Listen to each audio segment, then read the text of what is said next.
প্রিয় দর্শক, আজকের ভিডিওটা খুবই গুরুত্বপূর্ণ হতে চলেছে। চলুন সরাসরি ভিডিওতে।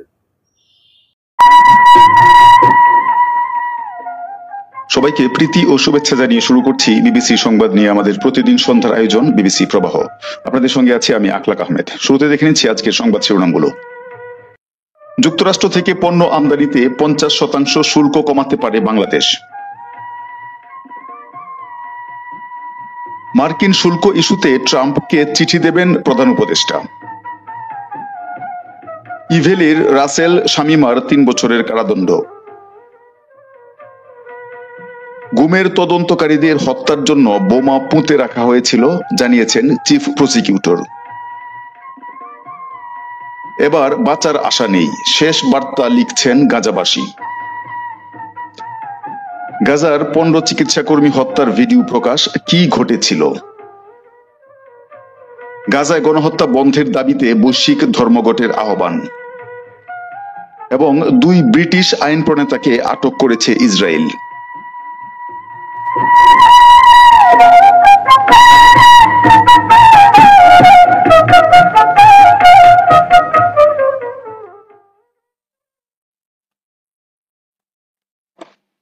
বাংলাদেশের উপর যুক্তরাষ্ট্রের প্রেসিডেন্ট ডোনাল্ড ট্রাম্প আরোপিত শুল্ক কমাতে সরকারকে উদ্যোগ নেওয়ার পরামর্শ দিয়েছেন দেশের ব্যবসায়ী ও অর্থনীতিবিদরা। বাংলাদেশ বিনিয়োগ উন্নয়ন কর্তৃপক্ষ বিডা এক সভায় সিদ্ধান্ত নেওয়া হয়েছে যুক্তরাষ্ট্র থেকে আমদানি করা কিছু পণ্যে 50% শুল্ক ছাড়ের প্রস্তাব দেবে বাংলাদেশ। যুক্তরাষ্ট্রের রপ্তানিতে 37% শুল্ক আরোপ করা হয়েছে বাংলাদেশের পণ্যের উপর। বাণিজ্য যুদ্ধের অংশ হিসাবে যুক্তরাষ্ট্রের প্রেসিডেন্ট ডোনাল্ড ট্রাম্প বিভিন্ন দেশের পণ্য পারস্পরিক শুল্ক আরোপ করেছেন। শনিবার 5 এপ্রিল রাজধানীর আগারগাঁওয়ে বিডা কার্যালয়ে ঘণ্টাব্যাপী বৈঠক হয়। সেই বৈঠকে দেশের শীর্ষস্থানীয় ব্যবসায়ী ও অর্থনীতিবিদরা উপস্থিত ছিলেন। বিডার নির্বাহী চেয়ারম্যান চৌধুরী আশিক মাহমুদ বিন হারুন বৈঠকে সভাপতিত্ব করেন। বৈঠক সূত্রে জানা গেছে যুক্তরাষ্ট্র থেকে গ্যাস টারবাইন, সেমিকন্ডাক্টর ও চিকিৎসা সামগ্রী আমদানিতে 50% শুল্ক ছাড়ের প্রস্তাব দিতে পারে বাংলাদেশ। এছাড়া বিভিন্ন শস্য, তুলা সহ যেসব পণ্যে শুল্ক নেই, যেসব পণ্য বিনা শুল্কে আমদানির নীতি অব্যাহত, সেসব পণ্য বিনা শুল্কে আমদানির নীতি অব্যাহত রাখা হবে। বাংলাদেশ এরই মধ্যে বেশ কিছু মার্কিন পণ্য বিনা শুল্কে আমদানি করছে। সেগুলো হলো কটন বা সুতা, ভাঙা বা আস্ত সয়াবিন, তরলীকৃত বিউটেনাস, সমুদ্রগামী জাহাজ ও তরলীকৃত প্রাকৃতিক গ্যাস। বিডার সভায় সিদ্ধান্ত হয় ফলপ্রসূ আলোচনা ও সিদ্ধান্ত বাস্তবায়নের ক্ষেত্রে বাংলাদেশ আগামী 3 মাসের মধ্যে এই শুল্ক আরোপের সিদ্ধান্ত স্থগিত রাখার আহ্বান জানানো হতে পারে ট্রাম্প প্রশাসনকে। সভায় আরো সিদ্ধান্ত হয় মার্কিন প্রেসিডেন্ট ডোনাল্ড ট্রাম্পের উদ্দেশ্যে চিঠি লেখা হবে। ডোনাল্ড ট্রাম্প প্রশাসনের সঙ্গে সরাসরি যোগাযোগ করবেন প্রধান উপদেষ্টা অধ্যাপক ডক্টর মোহাম্মদ ইউনূস। বিডার সভায় আরো জানানো হয় শুল্ক বাধা অপসারণের পাশাপাশি অশুল্ক বাধা অপসারণে কাজ এরই মধ্যে শুরু হয়েছে। তার মধ্যে রয়েছে যুক্তরাষ্ট্রের কটন বা সুতা আমদানির ক্ষেত্রে ফিউমিগেশনের শর্ত বাতিল করা, যুক্তরাষ্ট্রের সুতা গুদামজাত করার অনুমতি দেওয়া, মার্কিন কৃষি ও প্রযুক্তি পণ্য কেনায় অগ্রাধিকার দেওয়া ইত্যাদি। পাশাপাশি বাংলাদেশে যুক্তরাষ্ট্রে যেসব শীর্ষ কোম্পানি ব্যবসা করে, যেমন ওয়ালমার্ট, শেভরন, মেটা, টেসলা ও বোয়িং এর জন্য বিশেষ অর্থনৈতিক অঞ্চল বরাদ্দের প্রস্তাব দেওয়া হবে। আরো জানা গেছে যুক্তরাষ্ট্র থেকে আরো 4টি পণ্য আমদানি করার সিদ্ধান্ত হতে পারে। সেগুলো হলো ক্যালসিয়াম কার্বনেট, তাজা অথবা হিমায়িত প্রাণী, হাড়সহ প্রাণীর মাংসের তাজা বা হিমায়িত টুকরা, হাড়বিহীন তাজা ও হিমায়িত প্রাণীর মাংস। বাংলাদেশে knitwear manufacturers and exporters association BKME নির্বাহী সভাপতি ফজলে শামীম এহসান বলছেন, ভেবেছিলাম চীনের উপর ট্রাম্প প্রশাসন বাড়তি শুল্ক আরোপ করায় দেশে বিনিয়োগ বাড়বে। এখন আমাদের উপর শুল্ক বসিয়েছে। আমরা বলেছি এত শুল্ক থাকলে দেশে বিনিয়োগ আসবে না। দ্রুতই সরকারের তরফে শুল্ক কমানোর উদ্যোগ নিতে হবে। বিডার সভায় বিজিএমই এর সাবেক সভাপতি Rubana Huq, leather goods and footwear manufacturers and exporters association of বাংলাদেশের সভাপতি সৈয়দ নাসির মঞ্জুর, প্রাণ আরএফএল গ্রুপের চেয়ারম্যান আহসান খান চৌধুরী, বিকেএমই এর নির্বাহী সভাপতি শামীম এহসান প্রমুখ অংশ নেন। এছাড়া ট্যারিফ কমিশনের সাবেক সদস্য মুস্তফা আবিদ খান, পিআরআই এর চেয়ারম্যান জায়েদ সাত্তার, সানেমের নির্বাহী পরিচালক সেলিম রায়হান প্রমুখ উপস্থিত ছিলেন। মার্কিন যুক্তরাষ্ট্রের নতুন শুল্ক নীতি ইস্যুতে বাংলাদেশ সরকার মার্কিন যুক্তরাষ্ট্রকে 2টি চিঠি দেওয়ার সিদ্ধান্ত নিয়েছে। আগামী 48 ঘন্টার মধ্যে এই চিঠি পাঠানো হবে বলে সাংবাদিকদের জানিয়েছেন প্রধান উপদেষ্টা প্রেস সচিব শফিকুল আলম। রবিবার 6 এপ্রিল অর্থ মন্ত্রণালয়ের অর্থ উপদেষ্টার সভাপতিত্বে অনুষ্ঠিত উচ্চ পর্যায়ের একটি বিশেষ বৈঠক শেষে তিনি এসব কথা জানান। সবার সিদ্ধান্ত অনুযায়ী অন্তত আরো 3 মাস যেন আগের মতোই 15% শুল্ক দিয়ে পণ্য রফতানি করা যায় তার অনুরোধ জানানো হবে চিঠিতে। শফিকুল আলম বলেন, দুটি চিঠির একটি পাঠাবেন প্রধান উপদেষ্টা ডক্টর মোহাম্মদ ইউনূস। তিনি যুক্তরাষ্ট্রের প্রেসিডেন্ট ডোনাল্ড ট্রাম্পকে চিঠি দেবেন। অপর চিঠিটি বাণিজ্য উপদেষ্টা শেখ বসিরউদ্দিন পাঠাবেন যুক্তরাষ্ট্রের বাণিজ্য প্রতিনিধির ইউএসটিআর অফিসে। তিনি বলেন, এই চিঠিতে বাংলাদেশ সরকার মার্কিন যুক্তরাষ্ট্রের রফতানি সহজ করার জন্য কি কি পদক্ষেপ নিয়েছে ও নেবে এবং বাংলাদেশে ব্যবসা ও বিনিয়োগ সহজ করার জন্য কি পদক্ষেপ নেওয়া হবে তার কৌশলগুলো তুলে ধরা হবে। প্রেস সচিব বলেন, চিঠিতে যাই থাকুক সেটা আমাদের ব্যবসা বান্ধব হবে, আমাদের বাংলাদেশের ব্যবসার স্বার্থ দেখা হবে। বাংলাদেশের সঙ্গে কম্পিটিটিভ যেসব দেশ আছে তাদের চেয়ে আমরা আরো ব্যবসা বান্ধব হব, যাতে ইউএসএ এবং আমাদের জন্য উইন উইন সিচুয়েশন হয় এবং আমাদের জন্য মার্কেট অ্যাক্সেসটা আরো বাড়ে।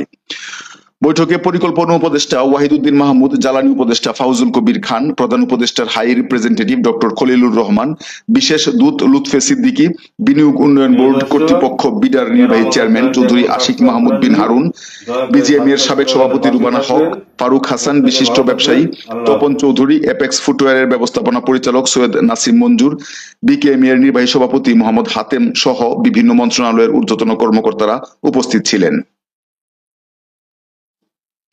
প্রতারণার মামলায় ই কমার্স প্রতিষ্ঠান ইভেলির ব্যবস্থাপনা পরিচালক মোহাম্মদ রাসেল ও তার স্ত্রী ইভেলির চেয়ারম্যান শামীমা নাসরিনকে ৩ বছর করে সশ্রম কারাদণ্ড দিয়েছেন আদালত।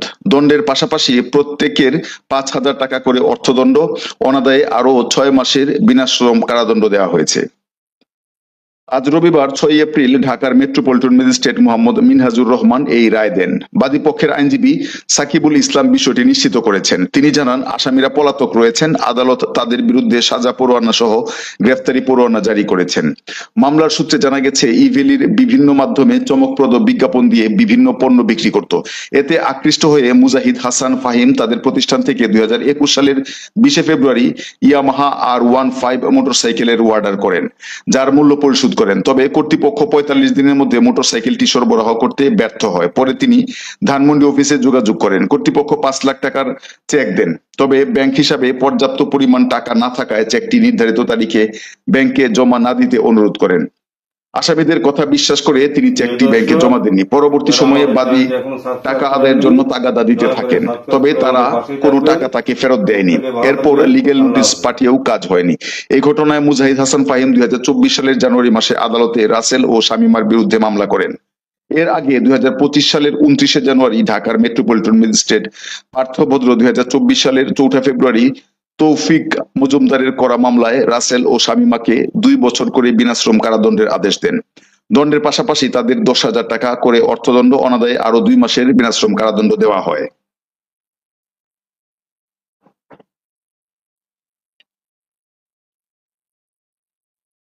আন্তর্জাতিক অপরাধ ট্রাইব্যুনালের চিফ প্রসিকিউটর তাজুল ইসলাম বলেছেন, তিনি সহ গুমের তদন্তকারীদের হত্যার জন্য বোমা পুঁতে রাখা হয়েছিল। ট্রাইব্যুনালে মামলার শুনানি শেষে রবিবার ৬ এপ্রিল আন্তর্জাতিক অপরাধ ট্রাইব্যুনাল প্রাঙ্গণে সাংবাদিকদের তিনি এই কথা বলেন। তাজুল ইসলাম বলেন, গণহত্যার অভিযোগে শেখ হাসিনার বিরুদ্ধে দায়ের করা মামলা, আশুলিয়ায় মরদেহ পোড়ানোর মামলা ও চানখারপুল গণহত্যার মামলার তদন্ত প্রতিবেদন হাতে এসেছে। এর মধ্যে অন্তত ২টি মামলার ফরমাল চার্জ এই মাসেই ট্রাইব্যুনালে দাখিল করা হবে। তিনি বলেন, আজ যাত্রাবাড়ীতে গণহত্যার অভিযোগে করা মামলার তদন্ত প্রতিবেদন দাখিলের জন্য ৩ মাস সময় মঞ্জুর করেছেন ট্রাইব্যুনাল। সাভারের আসহাবুল ইয়ামিন হত্যা মামলার আসামি সুহেল মিয়াকে জিজ্ঞাসাবাদের জন্য ১৩ এপ্রিল এবং রাজধানীর চানখারপুলে হত্যাকাণ্ডে করা মামলায় পুলিশ কর্মকর্তা নাসিরুল ইসলামকে জিজ্ঞাসাবাদের জন্য ১০ এপ্রিল দিন ধার্য করেছেন ট্রাইব্যুনাল। চিফ প্রসিকিউটর আরো বলেন, ট্রাইব্যুনালের বিচারকে বাধাগ্রস্ত করার জন্য নানামুখী ষড়যন্ত্র চলছে। কোন ষড়যন্ত্র, কোন স্ক্যান্ডাল বিচার কার্য থামাতে পারবে না। ট্রাইব্যুনালের প্রসিকিউশন ও তদন্ত সংস্থার কোন দুর্নীতি কেউ প্রমাণ করতে পারবে না। তাজুল ইসলাম বলেন, আমি সহ গুমের মামলা তদন্ত দলকে হত্যার জন্য বোমা পুঁতে রাখা হয়েছিল, তবে কোন ষড়যন্ত্র বিচার বাধাগ্রস্ত করতে পারবে না। তিনি বলেন, জুলাই গণহত্যার ৩ মামলার তদন্ত প্রতিবেদন প্রসিকিউশনের হাতে এসেছে, এগুলো যাচাই বাছাই চলছে। আমরা আশা করছি অন্তত ২টি মামলার ফরমাল চার্জ এই মাসেই দাখিল করতে পারবো। চিফ প্রসিকিউটর বলেন, আমরা মনে করি একটি ট্রাইব্যুনাল যথেষ্ট নয়, আরো ট্রাইব্যুনাল হওয়া উচিত। সরকার এই বিষয়ে ইতিবাচক চিন্তা ভাবনা করছে। খুব সহসাই অন্তত ২য় ট্রাইব্যুনালের যাত্রা শুরু হবে বলে আমরা আশা করছি, তবে আসামিদের পক্ষ থেকে বিচার বানচালের চেষ্টা সফল হবে না।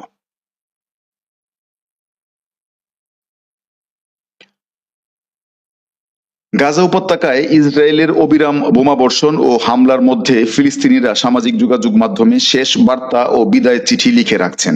তাদের আশঙ্কা এবার তারা আর বাঁচবেন না। 2023 সালের অক্টোবর থেকে ইসরায়েলের হামলা শুরুর পর গাজাবাসী একে অপরের সঙ্গে যোগাযোগ রাখতে, ইসরায়েলের আক্রমণ ও তাদের দৈনন্দিন জীবনযাপনের কথা বিশ্ববাসীকে জানাতে সামাজিক যোগাযোগ মাধ্যম ব্যবহার করে আসছেন। কিন্তু গত 24 ঘন্টায় হতাশা ও মৃত্যু ভয় নিয়ে লেখা পোস্টের সংখ্যা বেড়েছে। গত বৃহস্পতিবার ইসরায়েলের হামলায় অন্তত 112 জন ফিলিস্তিনি নিহত হয়েছেন। গত 18 মাস থেকে ইসরায়েলের হামলা পুনরায় শুরু হওয়ার পর এটি সবচেয়ে ভয়াবহ দিন। গাজার এক নারী নূরের পোস্ট করা ভিডিওতে দেখা গেছে ধ্বংসস্তূপে পরিণত হওয়া একটি এলাকার পাশের ভবনে ইসরায়েলি হামলা করছে। ভিডিওটির পটভূমিতে এক নারীর কান্নার শব্দ শোনা যায়। পোস্টের ক্যাপশনে লেখা, এবার মনে হচ্ছে আমরা আর বাঁচব না। দক্ষিণ গাজার রাফা থেকে সাংবাদিক আব্দুল্লাহ আলাত্তার শুক্রবার সকালের পোস্টে লিখেছেন, এবার আমরা টিকতে পারবো না বলে মনে হচ্ছে। এটি ব্যাপকভাবে শেয়ার হয়েছে। দের আল বালার ফুটবল সাংবাদিক আবু বকর আহমেদ লিখেছেন, গাজাবাসী জানে বিশ্ব তাদের নিরাশ করেছে, তাই তাদের হত্যা এখন সময়ের ব্যাপার মাত্র। অনেক সামাজিক যোগাযোগ মাধ্যম ব্যবহারকারী বিশ্ববাসী ও নেতৃবৃন্দকে গাজাবাসীর পক্ষে সোচ্চার হওয়ার আহ্বান জানিয়েছেন। ইসরায়েলের অবরোধের কারণে গাজাবাসী শুধু বোমাবর্ষণই নয়, খাদ্য সংকটেরও শিকার হচ্ছেন। এক ফিলিস্তিনি লিখেছেন, মাথার উপর বোমা, নিচে ক্ষুধা, গাজা আজ ধুঁকছে। আর কতদিন আমরা এভাবে টিকে থাকবো? বিশ্বকে এখনই পদক্ষেপ নিতে হবে। ইসরায়েলের যুদ্ধ এখনো তার মিত্রদের সমর্থন ও অর্থায়নে চলছে, বিশেষ করে যুক্তরাষ্ট্রের। গত মার্চে ডোনাল্ড ট্রাম্প প্রশাসন কংগ্রেসের স্বাভাবিক পর্যালোচনা ছাড়াই ইসরায়েলকে প্রায় $3 বিলিয়ন অস্ত্র বিক্রি অনুমোদন করেন। বৃহস্পতিবার স্বতন্ত্র সিনেটর বার্নি স্যান্ডার্স ট্রাম্প প্রশাসন কর্তৃক অনুমোদিত $8.8 বিলিয়ন অস্ত্র বিক্রির প্রস্তাব দেন। অস্ত্র বিক্রি বন্ধের প্রস্তাব দেন, কিন্তু মাত্র 15 সিনেটর, যাদের মধ্যে টিম কেইন ও সাবেক প্রেসিডেন্ট প্রার্থী এলিজাবেথ ওয়ারেনও রয়েছেন, সমর্থন করায় প্রস্তাবটি ব্যর্থ হয়। অনেক সামাজিক যোগাযোগ মাধ্যমে অনেকেই মৃত্যুর আগে বিদায় বার্তা ও প্রার্থনা পোস্ট করেছেন। গাজার লেখক ও ফার্মাসিস্ট উমর হামাদ বৃহস্পতিবার রাতে টুইটারে লিখেছেন, তার লেখা কোনো পরিবর্তন আনতে পারেনি। তার লেখা, প্রথমে উৎসাহী ছিলাম, যা লিখতাম সব শেয়ার করতাম, কিন্তু কি দেখলে বা পড়লে তোমরা জাগ্রত হবে তা আমরা জানি না। আমাদের জন্য নয়, তোমাদের বিবেকের জন্য, যাতে ঘুমোতে গিয়ে তোমাদের বিবেক না কাঁদে। 3রা এপ্রিল আরেক পোস্টে তিনি লিখেছেন, গোটা গণহত্যার মধ্যে এত কাছে থেকে কখনো মৃত্যুকে অনুভব করিনি যতটা করছি এখন। ইউরোপীয় হাসপাতাল ও আল আকসা হাসপাতালের চিকিৎসক হামজা আল শারিফ লিখেছেন, গাজার সর্বত্র বোমাবর্ষণ তীব্র হচ্ছে, রক্তের ছোঁয়া সবখানে। 18 মার্চ থেকে তার প্রোফাইলে পিন করা পোস্টে তিনি লিখেছেন, আমি যদি মারা যাই, আমি শুধু একটি সংখ্যা নই, আমি একা এক গ্রহ। আমার স্বপ্ন ও আকাঙ্ক্ষা ছিল। আমাকে তোমাদের দোয়া থেকে ভুলো না, আমার কথা বলতে থাকো। গত মাসে ইসরায়েলের মিসাইলে আল জাজিরার 23 বছর বয়সী সাংবাদিক হুসাম সাবাত নিহত হন। এর কয়েক ঘন্টা আগে প্যালেস্টাইন টুডের সাংবাদিক মোহাম্মদ মনসুরের বাড়িতে হামলা চালিয়ে তাকে, তার স্ত্রী ও ছেলেকে হত্যা করা হয়। হুসামের মৃত্যুর পর তার সহকর্মীরা তার আগে থেকে লেখা একটি বার্তা শেয়ার করেন, আপনি যদি এটি পড়েন তাহলে আমি ইসরায়েলি বাহিনীর টার্গেটে পরিণত হয়ে নিহত হয়েছি। এই আত্মশ্রদ্ধাঞ্জলি স্মরণ করিয়ে দেয় প্রখ্যাত ফিলিস্তিনি কবি ও শিক্ষাবিদ রিফাত আলারির কথা, যিনি গত ডিসেম্বরে ইসরায়েলি হামলায় নিহত হন। যদি আমাকে মারতেই হয় কবিতাটি ইসরায়েলের যুদ্ধের মধ্যে প্রতিবাদ ও আশার প্রতীক হয়ে উঠেছিল।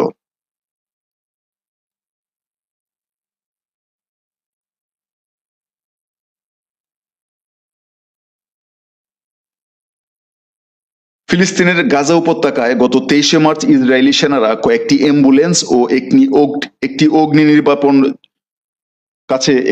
নির্বাপনের কাছে ব্যবহৃত ট্রাকে যে নির্বিচারে গুলি চালায়, সেই ঘটনার ভিডিও প্রকাশিত হয়েছে। ফিলিস্তিন রেড ক্রিসেন্ট সোসাইটি PRCS জানিয়েছে, ওই ভিডিওতে নিহতদের শেষ মুহূর্তের অবস্থা দেখানো হয়েছে। গাজা সিটি থেকে বার্তা সংস্থা AFP এই খবর জানিয়েছে। তবে ইসরায়েলি সেনাবাহিনী দাবি করেছে, তারা কোনো অ্যাম্বুলেন্সে এলোপাতাড়ি হামলা চালায়নি, বরং সন্দেহজনক যানবাহন লক্ষ্য করেই গুলি চালানো হয়। সেনাবাহিনীর মুখপাত্র লেফটেন্যান্ট কর্নেল নাদাব শেশানি জানিয়েছে, যে গাড়িগুলোর উপর গুলি চালানো হয়েছে সেগুলোর জন্য আগে থেকে অনুমোদন ছিল না এবং সেগুলোর আলো বন্ধ ছিল। তবে শনিবার PRCS প্রকাশিত ভিডিও ফুটেজে দেখা গেছে, অ্যাম্বুলেন্স সহ ওই গাড়িগুলো রাতের অন্ধকারে সম্মুখ বাতি।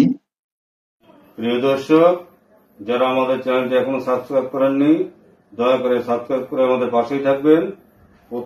সম্মুখ বাতি জ্বালিয়ে ও জরুরি ফ্ল্যাশলাইট চালু রেখে ছুটে চলছে। হঠাৎই এসব যানের উপর গুলিবর্ষণ শুরু হয়।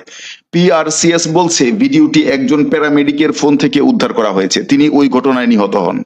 ভিডিওতে দুইজন উদ্ধারকর্মী চিকিৎসকের কণ্ঠ শোনা যায়। একজন বলেন গাড়িটা, অন্যজন উত্তর দেন মনে হয় একটা দুর্ঘটনা ঘটেছে। এর কয়েক সেকেন্ড পরেই গুলির শব্দ শুরু হয় এবং স্ক্রিন কালো হয়ে যায়। ফিলিস্তিনি রেড ক্রিসেন্ট সোসাইটি জানায় নিহত সহায়তা কর্মী রিফাত রাদওয়ানের মোবাইল ফোন থেকে এই ভিডিওটি উদ্ধার করা হয়েছে। এক বিবৃতিতে সংস্থাটি বলছে এই ভিডিও নির্ভেজালভাবে প্রমাণ করে অ্যাম্বুলেন্সটি ইসরায়েলি বাহিনীর এলোপাতাড়ি হামলা না চালানোর দাবি সম্পূর্ণ মিথ্যা। প্রকাশিত ভিডিও প্রকাশ হওয়ার পর ইসরায়েলি প্রতিরক্ষা বাহিনী আইডিএফ বিবিসিকে বলেছে ওই ঘটনা নিয়ে প্রকাশিত ভিডিও চিত্র সহ সব দাবি পুঙ্খানুপুঙ্খ ও গভীরভাবে পরীক্ষা করে দেখা হবে। এর মাধ্যমে ঘটনাক্রম ও পরিস্থিতি কিভাবে মোকাবেলা করা হয়েছে তা বোঝার চেষ্টা করা হবে। ওই ঘটনায় বেঁচে যাওয়া একজন চিকিৎসা কর্মী ইতিপূর্বে বিবিসিকে বলেছেন অ্যাম্বুলেন্সগুলো পরিষ্কারভাবে চিহ্নিত করা ছিল এবং এগুলোর ভেতরে ও বাইরে বাতি জ্বালানো ছিল।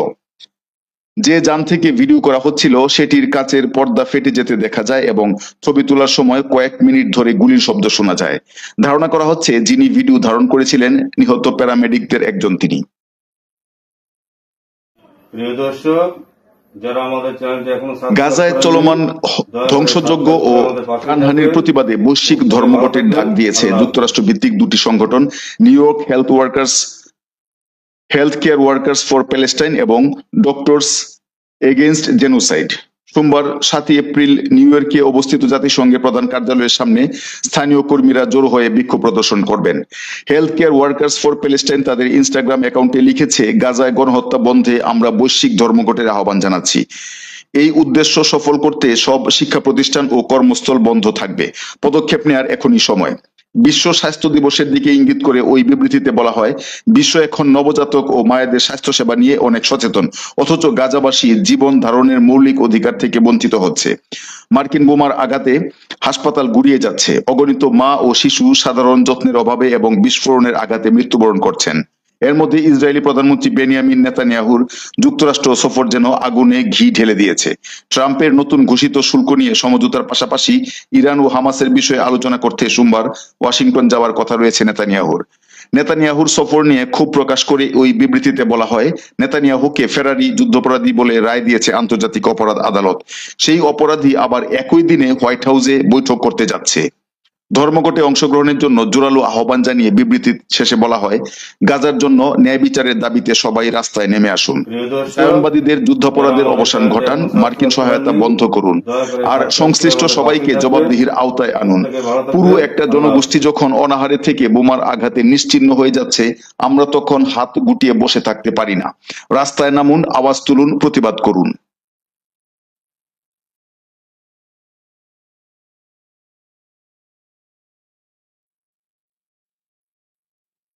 যুক্তরাজ্যের আইনসভার 2 সদস্যকে আটক করেছে ইসরায়েল। ব্রিটিশ আইনসভার একটি প্রতিনিধি দলের সঙ্গে তারা ইসরায়েল সফরে গিয়েছিলেন, তবে তাদের কোনো কার্যালয়ে ঢুকতে দেয়নি ইসরায়েল। সংবাদ মাধ্যম রয়টার্স এই খবর জানিয়েছে।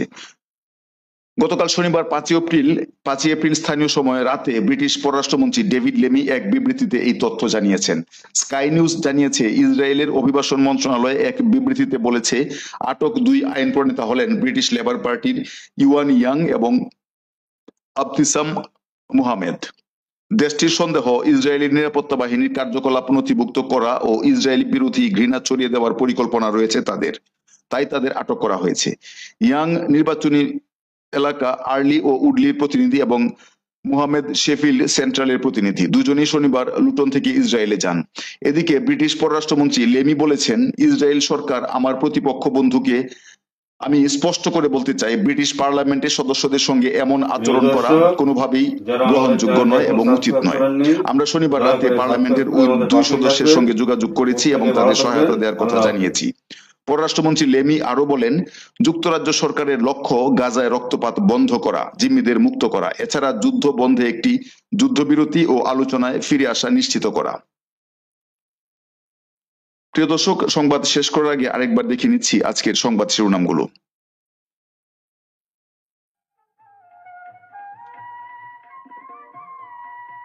যুক্তরাষ্ট্র থেকে পণ্য আমদানিতে 50% শুল্ক কমাতে পারে বাংলাদেশ। মার্কিন শুল্ক ইস্যুতে ট্রাম্পকে চিঠি দেবেন প্রধান উপদেষ্টা।